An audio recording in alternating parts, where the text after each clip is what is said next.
Roman romantic romance languages as defined by someone somewhere that could compare strange lips in another tongue. This world is not my home, so I strive to thrive, survive to ask why you and I cry out for mercy and others say, "Thank you, sir. Can I have another?"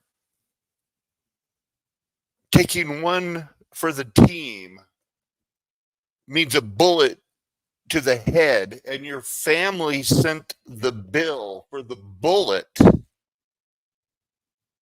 Did you know that's what they did in China? You know, in their great purges and leap forwards, when they suspected somebody, they'd execute them and then they'd send the family the bill. Last night I love the spirit of that show, and I hope it resonated. This is the page I wrote to end my monologue last night. Let's stop pretending the end was not written from the beginning of the book being written then and was finished then. Look at the end. I like it. I love it. We're rescued, and then it's cashed in. This is not our home. Everything we ever could hope or dream for and more is waiting for us in heaven. I can see why wide road Christians just want it to seem like, no, it's easy believism. They don't want any striving or anything. Act like you don't know it. Was a woman recruiting children for the Jeffrey Epstein client list? The whole feminism thing, we got to flip that on its head. Is that really the answer? Or are they the ones we really could trust? Or they're so much better than men. To me, that's kind of like my argument with the people that want to make a few things out of a few verses about Nephilim. So they could be clowns, they could be demons, they could be fallen angels, but whatever it is, they're worse than humans. It's like everything that the Nephilim are accused of, humans have done in spades. We're not the good guys. Anyway, welcome to Flat Earth Nation. It is a Flat Earth Nation. Don't let them tell you anything else unless it's that mud flood was Armageddon. Mud flood was Armageddon. I'm never going to tell you anything else. Don't let anyone tell you anything else. Welcome, Vana. Welcome, soy-free thoughts from down under. We got 4 continents, with 5 people in the house. I got a lot of things to go over tonight. Stick with this. It's going to be monumental. I've got to show this one here, right? Everybody likes, hey, Australia, America, Great Britain, Finland, Estonia. His name will live in history. Lawrence of Arabia. It will live in the annals of war. It will live in the legends of Arabia. Who is he? Vitu. Tavas! Very violent. What is your name? My name is for my friends. Shut up. Lawrence of Arabia, the man torn between 2 civilizations. Lawrence of Arabia, filmed against a canvas of awesome magnificence. 1962, right? Right before Kennedy was shot. This was out. This was part of history.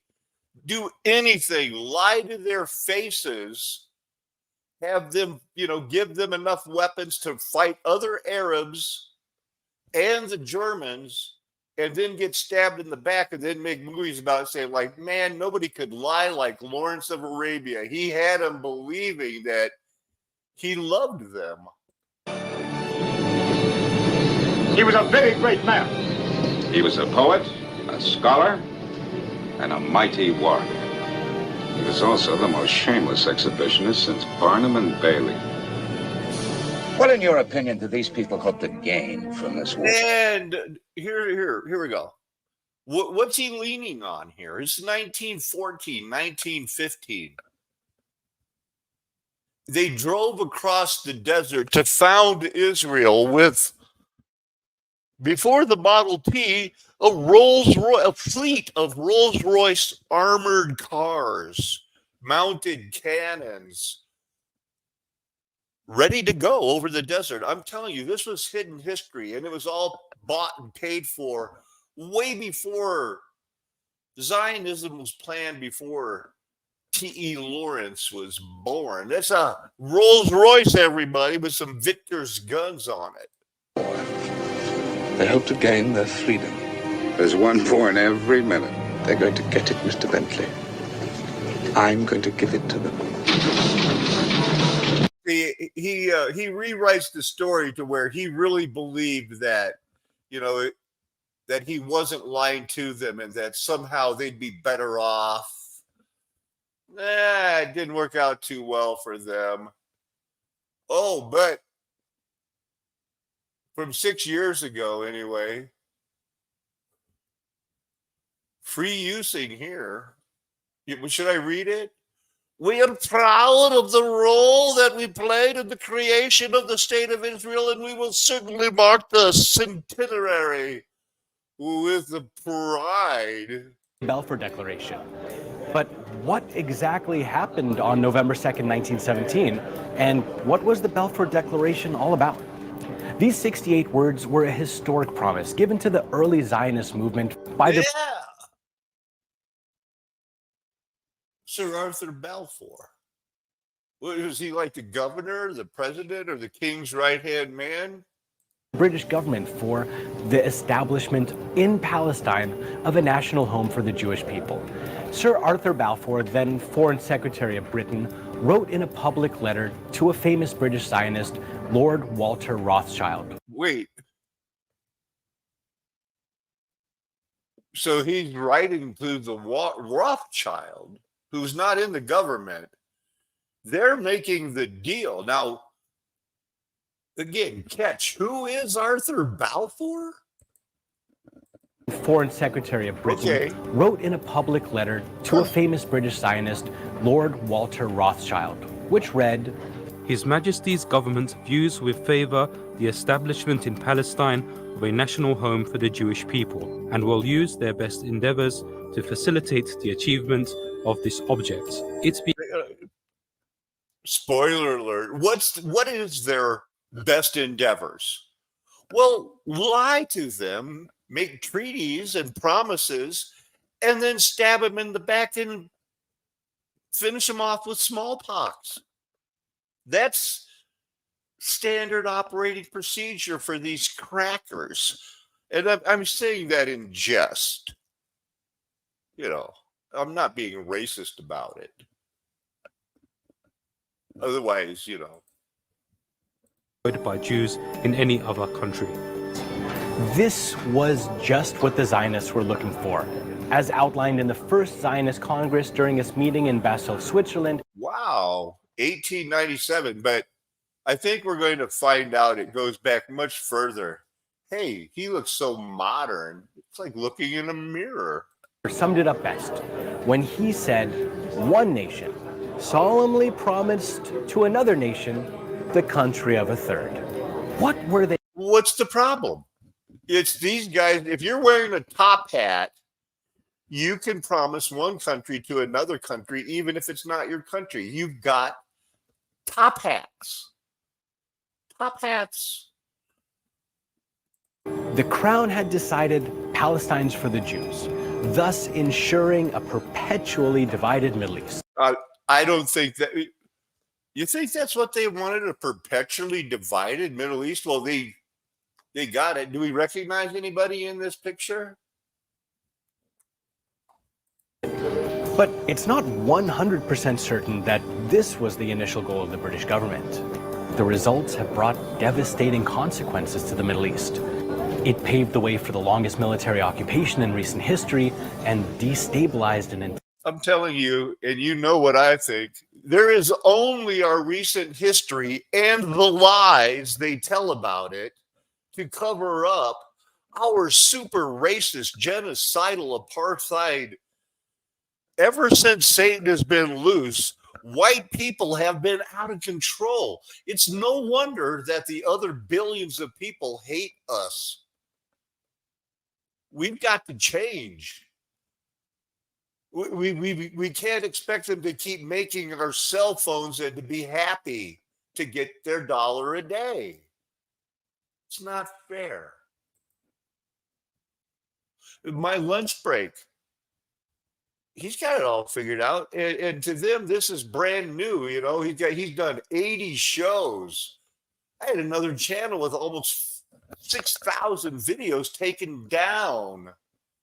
But these guys are, oh, it's late to the party, and of course they're going to take it to not the Bible. I'm leaning towards that, but like I said, it's important to ask questions. Could there have been or still be a species that is off limits to the public, a species that thrive underground, where we are told that the earth was destroyed first by fire and then by ice, and one earth world, the old world, passed? Do you see above the arrow there?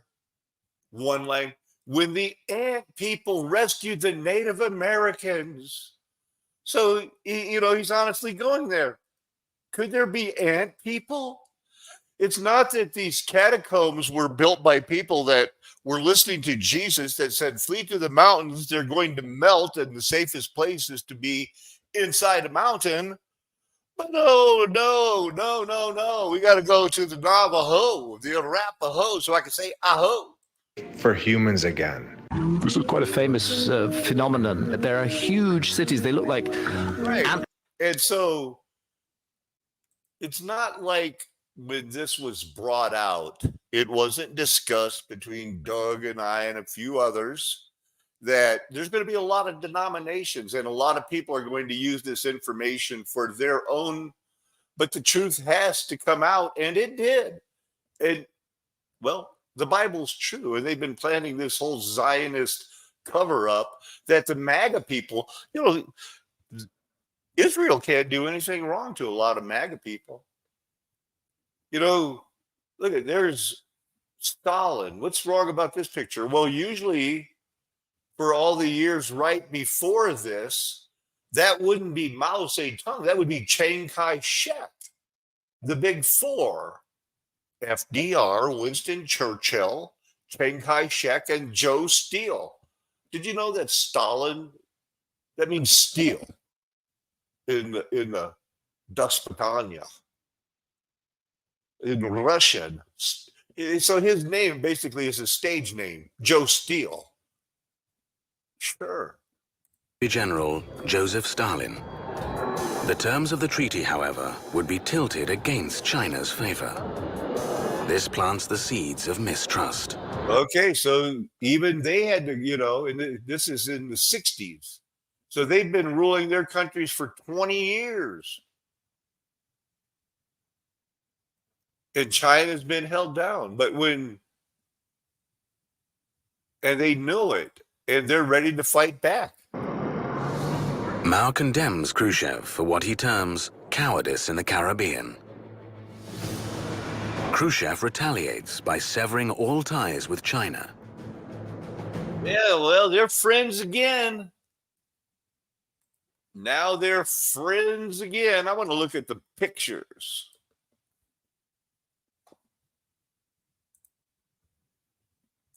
So we might stumble across some of these things today. Did you see this there? I guess this here is supposed to be the 12 apostles. I don't know what Zeus or Neptune is doing in the front, but this is supposed to be a mockery. It's what the French think is funny to do in the Olympics, I guess. Gonna run around with your wanger hanging out on TV, crying out loud. So anyway, so you can see you got a fleet of these Rolls Royces that they drove across the desert to found Israel in the distraction of World War I when they were forming all the nations, getting the nations. That's what Satan wanted. I'm studying this. I had made a little time to go like, wow, this is so fascinating. I should mention it. So I'm only going to mention it. We're not going to get into it too much, but super cool.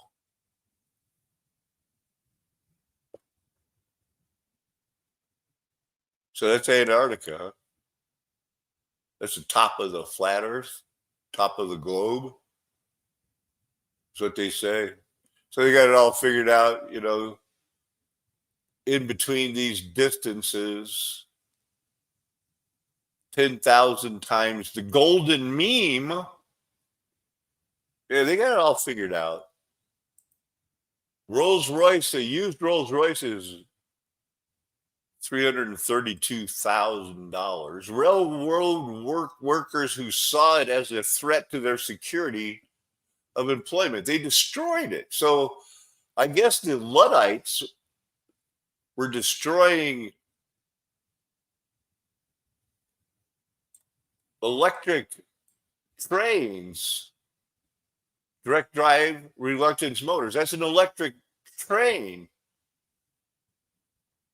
It was tested the following year, but the limited power from the batteries prevented its general use. It was destroyed by the railroad workers who said, no, wait a minute. That's like, what are we going to do if a robot takes over my job? And they could teach the robot to say, would you like fries with that? Supersize them, baby. Hey, there's Lawrence of Arabia. He had a guilty conscience because of the way they made him backstab. And so he wrote a book about it and explained, you know, man, I didn't want to backstab these people. And he died in a motorcycle wreck after this picture. This is one of those Rolls-Royce motorcycles that they took on their trip. He fell in love with them. There's a somewhat of a replica. I don't think that's the real deal, but yeah, Lawrence of Arabia used to be a thing that everybody go like, oh man, look at that, 1915, 1916.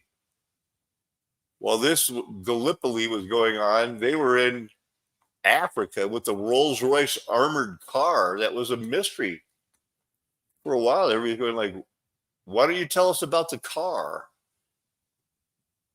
So they got the internet going, and then they did. Look at this. Dark matter explains the image of the Shroud of Turin. Can it? Could it? It appears it can. Mud Fossil University. There is no such thing as dark matter, Roger. There's no dark matter. There's no quantum physics. Wish you would not want to go to be famous at Harvard. You know, I use this as a thumbnail on what I thought was a very spirit-led. This machine kills fascist. You know that everybody knows that he wrote that song. This land is your land. This land is my land. I suppose the old man Trump knows just how much radical hate he stirred up in the blood spot of human hearts when he draw that color line here at his Beach Haven Family Project. Yeah, it's these Trumps, man. From even when the Woody Guthrie was alive and he was against the fascism, he was talking about Donald Trump's dad, or nobody liked those guys except MAGA people.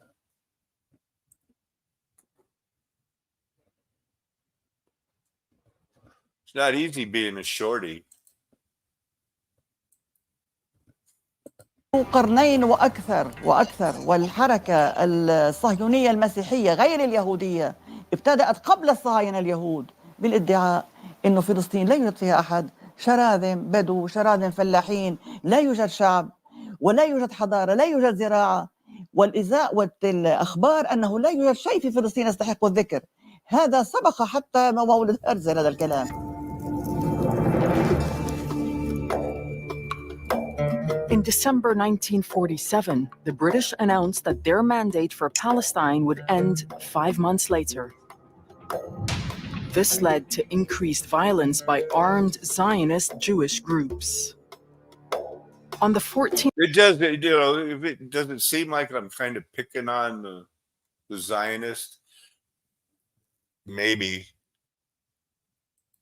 In worse political conflicts than what already existed in that time, and soon enough everybody in Europe were in war with each other, also affecting the different colonies of the superpowers during World War I. The Ottoman Empire, which at its peak controlled large areas of Middle East, North Africa and Balkan, would soon take side in this war, after losing several important territories. So this would have been the end of the 1,000-year reign, I think. I think 1711 is when it actually ended. I think the Germans were all set up and ready to go. Of San Remo to discuss how they could create even more states. They want by states they mean nations, because everything was city-states and little kingdoms, and what they needed a united nation. This is President Wilson, who's spent most of this term overseas, and then his wife ran the government after he had a stroke. He's quoted a lot as being one of the most racist persons that ever lived. Not only the racist president, but in that D.W. Griffith movie about the South will rise again, he's quoted in that a number of times. Going like, yeah, they're black animals with no souls and things like that. It's not a quote.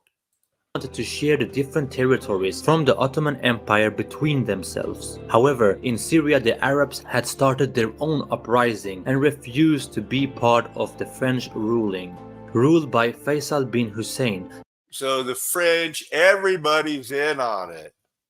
Wow, and this guy's claiming there's a war on the masculine and the feminine. One individual's sickness has a butterfly effect rippling out to infect the entire organism. We're all pulled down into the collective muck to varying degrees. This is a very new sickness. At no other point in our history as a species have we fallen so far from a natural view of the world and our place within it. So how did this happen? And how do we turn the tide? As with so many of the unnatural recent changes in culture... You don't turn the tide. Like I said, this book that you're living in, the end is written from the beginning. Our culture is taken away and we're not getting it back. They're going to only want to kill you more and more as you stand up and go, these guys, they did it. What is the Havara? Havara, not Vaara, our friend from Finland. This is the Havara Agreement. It was an agreement between the Nazi Germany and the Zionists that were living in Germany, and they were Jews. And they signed it in 1933. Got this bank that's still in existence, founded in 1992 for 1902 for this purpose. What? Well, get the Zionist Federation of Germany and Hitler to pay for 60,000 Jews to say, if you quit boycotting us, will you Jews finally leave?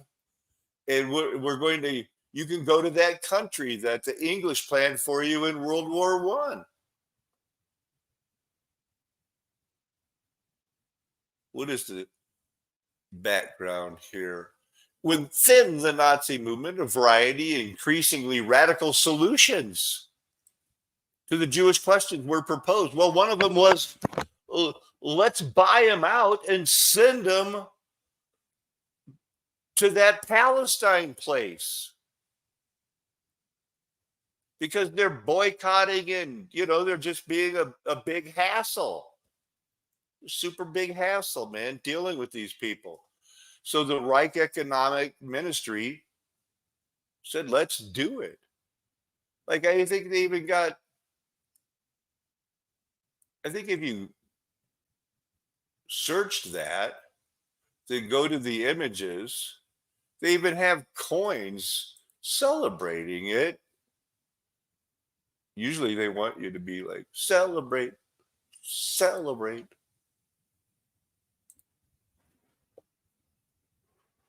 The commemorative coin of the Havara Transfer Agreement of 1933. They're so happy that they made an agreement between the Nazi Germany and the Zionist German Jews, signed on the 25th of August, finalized after 3 months of talks, and the economic authorities of Nazi Germany. The agreement was designed to help facilitate the immigration of German Jews to Palestine. There you go. While it helped the Jews immigrate, it forced them to temporarily give up their possessions in Germany. Well, I think they thought that was a pretty good deal because, well, these were the ones, the lucky ones. The other ones that got left behind, I think they ended up doing that whole run for your life thing, you know. There was also a Madagascar plan, which was another proposed plan by Nazi Germany saying, look, man, we paid to have them go to Palestine. How about we just buy the island of Madagascar and send the Jews there? We could forcibly relocate them, you know, because this is getting silly. Super crazy, man.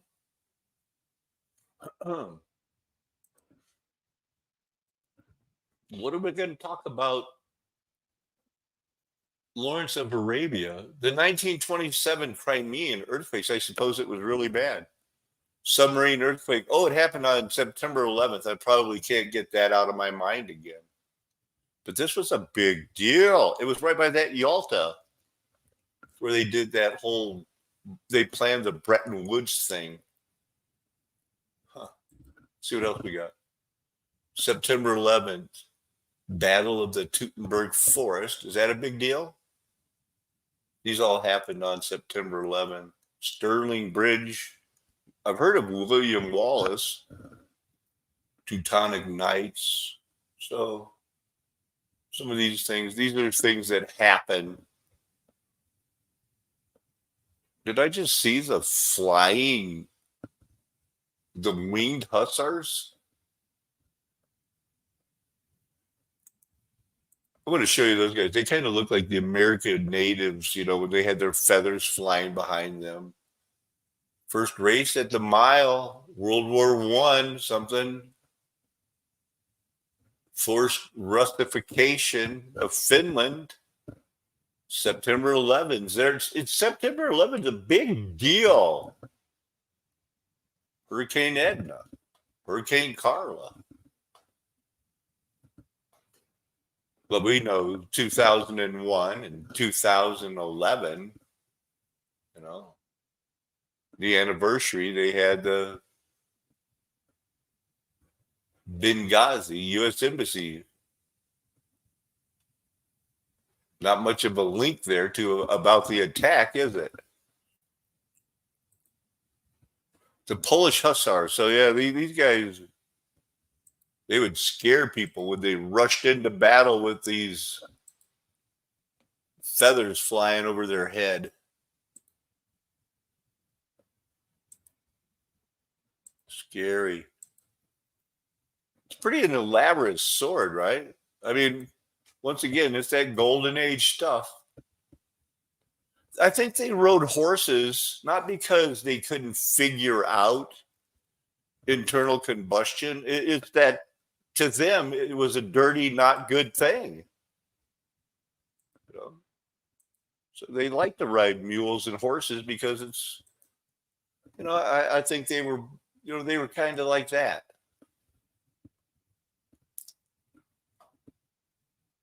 Here's that. We'll just look at, here's that, you know, those caves I showed you. They're carved inside these type of granite blocks. Isn't that crazy? This is the kind of things they were doing, you know, a couple thousand years ago for fun.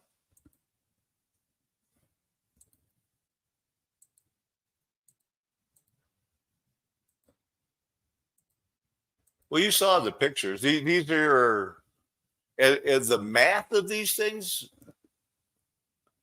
wow, it's crazy hard.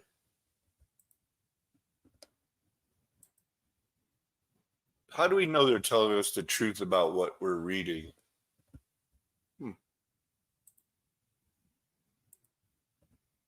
Anyway, they were inclined to do it, and they did it for a reason. And the stones are crying out.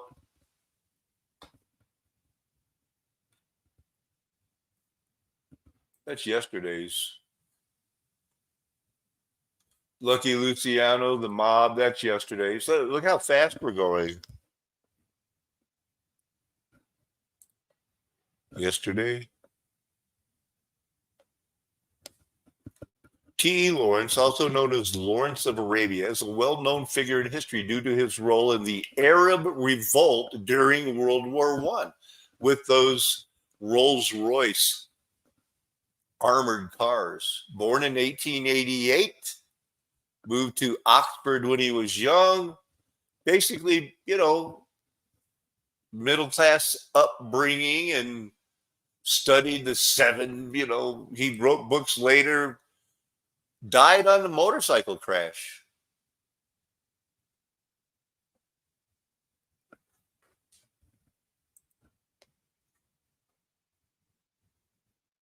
Do you believe that? That's like a Rolls Royce of motorcycles. You go, 100 miles an hour back in 1925. So I just wanted to show you that this company, Rolls Royce of motorcycles, owned and operated by them, famous for that. Racer designer, 1908. They needed these to cross the Sahara to get the Arabs their surprise attacks and things like that.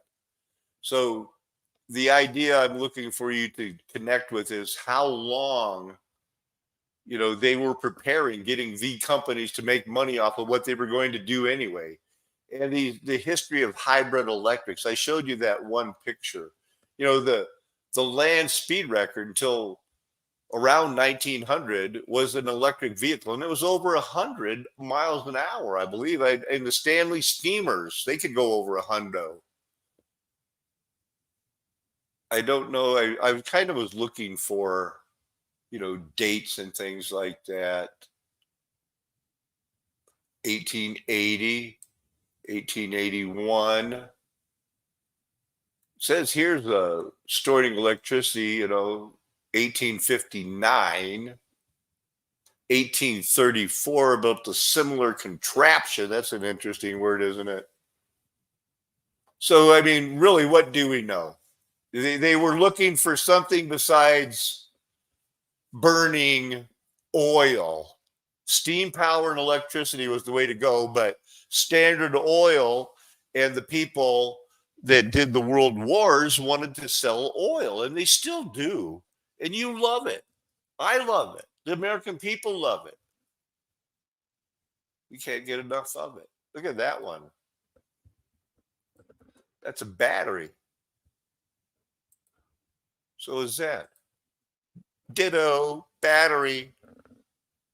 This is what's going. This one looks like it's going faster than the horse, but the horse is still rolling, rolling, rolling. Battery. Nice old world. Is that antique architecture? Antique tech? First police car, 1899. Let's talk more about that Zionism. History of motorcycles. Okay. Wow. Okay. 1894. So really recent history is recent history. But when they released, these things in the 1890s, 1906, they started a company called Rolls Royce. And within 10 years, they've got an armored car that can drive across the Sahara to find a new Palestine. Come on now, people. Smile on your brother. So they finally just started admitting, okay, yeah, look, we do have some info on this armored car. We know it's been a mystery and we didn't want to talk about it, but the cat's out of the bag.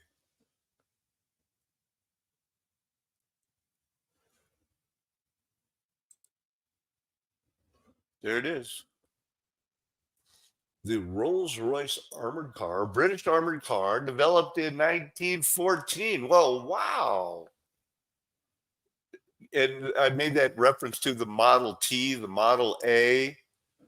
They couldn't make these. They still don't make these on a assembly line.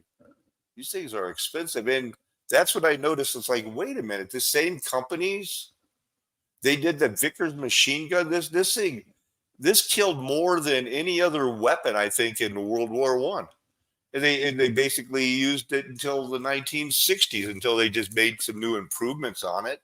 Same companies, same founding, same to make money, because they don't want to leave a penny on the table. They don't want to leave a penny on the table. That's a big gun of .303.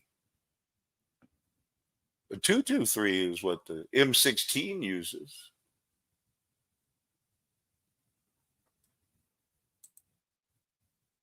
These automobiles are brand new, but they needed something. So they probably, we're going to roll this one off the assembly line early, make you a brigade of them. And we got this plan for Zionism, 2 of the 13.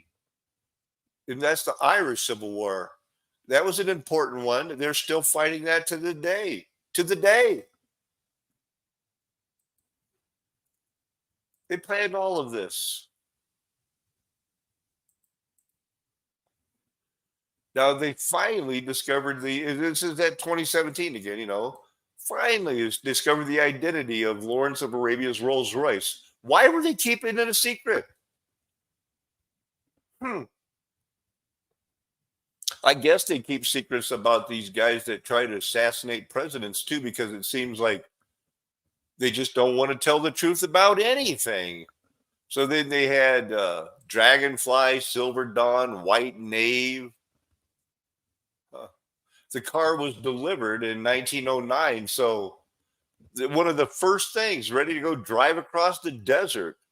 Light them up. We got an armored car. The mystery solved.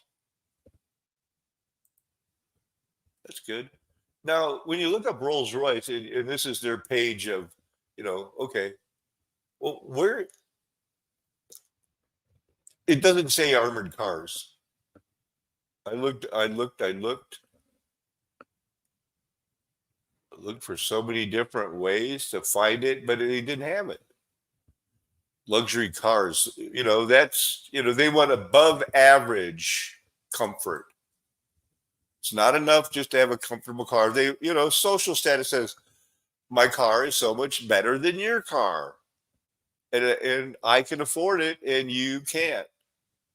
And when they're talking about it, I mean, they really, what they pay for a car would be your dream house. My dream house was the price of one of their cars. What? Look at this one. There were some rich people that really wanted above average cars. That's like a Jay Leno wants that. Bentley, that's a subsidiary of Rolls-Royce. That's the Mussolini, the fascist Mussolini. That's one of his, probably a Fiat cousin. That's a Cadillac, not a pink Cadillac. I'm just showing you there's some fancy cars out there, huh?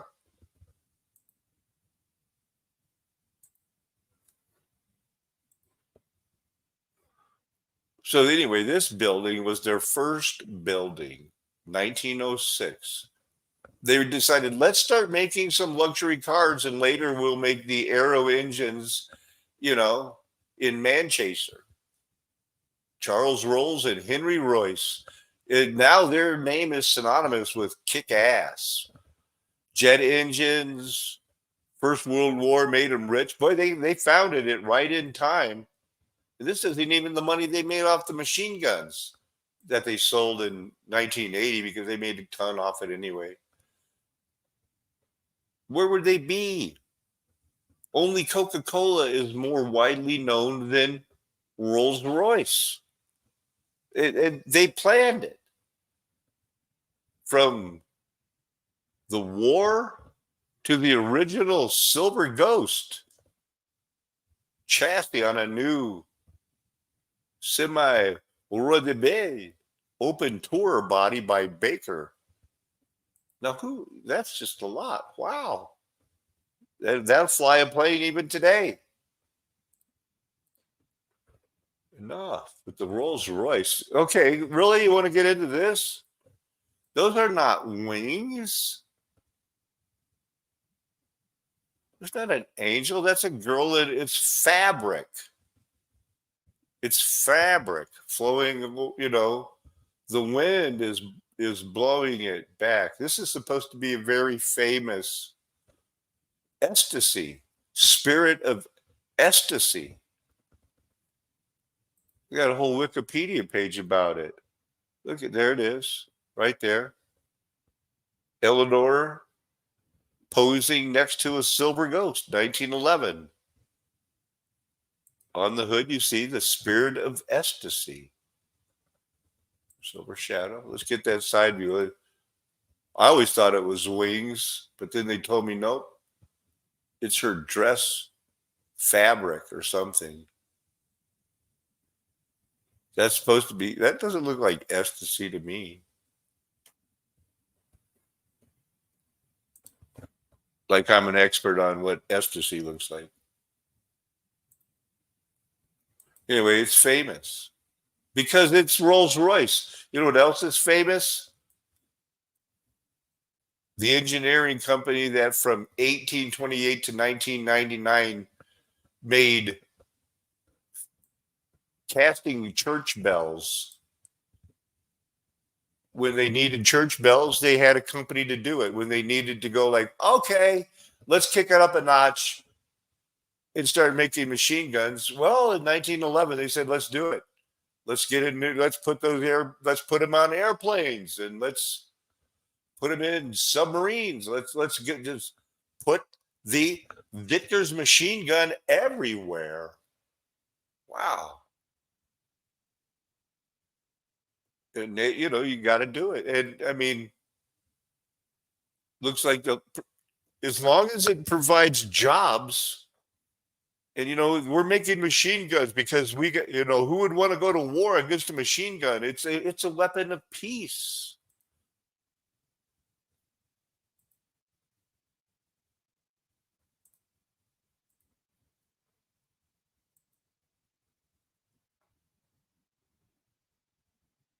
The British Army formally adopted the Vickers machine gun as its standard machine gun pretty quickly, November 1912. But it changed it. It changed the world, put them on the airplane, everything that, and they didn't give them away. They sold them to these British expeditionary forces. They didn't mention the Lawrence of Arabia one anymore.